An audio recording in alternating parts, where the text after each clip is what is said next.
to the end of us, weak mortal.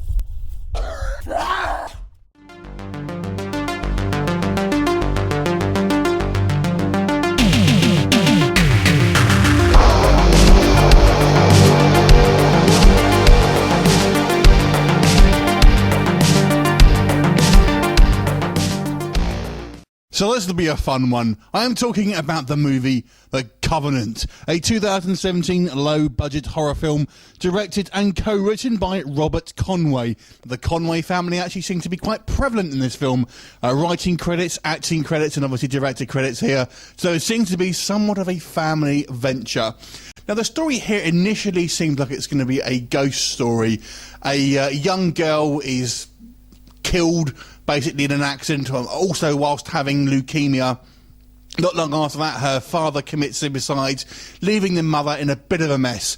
So she moves back into her childhood home with her estranged brother, but then things start to go from bad to worse, if you can believe that, as she seems to be the victim of some kind of demonic possession.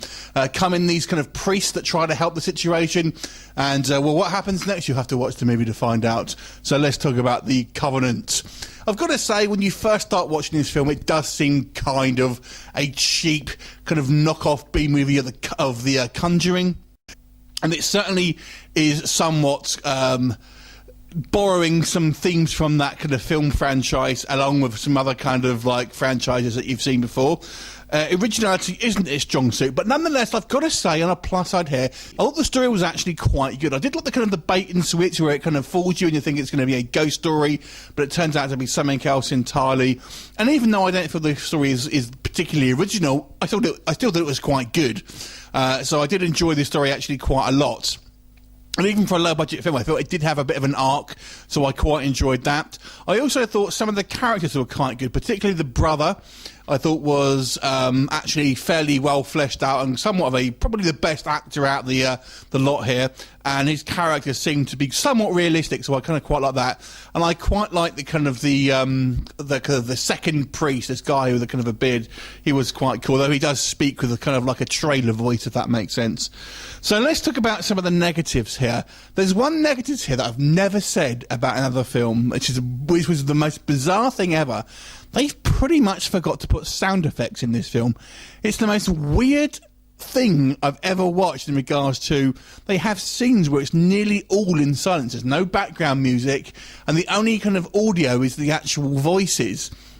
So when people are opening doors, they're kind of walking along the street, there's nothing. It's literally silent. It is bizarre. So clearly, I think what's happened is that they've recorded sounds, obviously, whilst filming. It's not turned out very good. They've had to ADR the lines, because the lines do seem quite ADR'd in a lot of places. And then just ADR'd it, but not put any sound effects in or kind of backing music, which makes for a really bizarre experience, I've got to say. And I've got to say the ADR voices as well sometimes sound like a bit like kind of speak and spell. So it's bizarre. It does kind of really emphasise the cheapness of this film.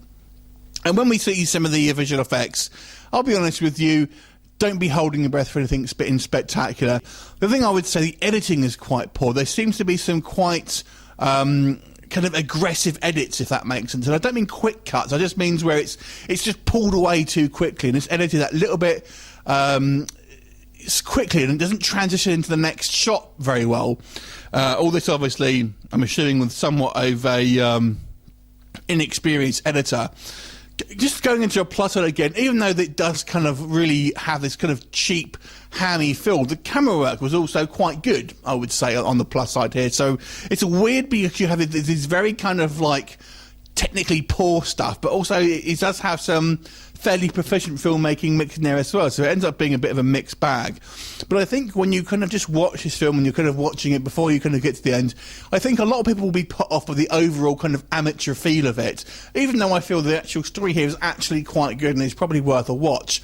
So if you can kind of get past the cheapness factor of it and some of them maybe the kind of like either the unskilled filmmaking or the poor choices that have been made, you'd actually probably be rewarded with quite an interesting story, actually, and one that is certainly is well thought out and kind of and is somewhat well written.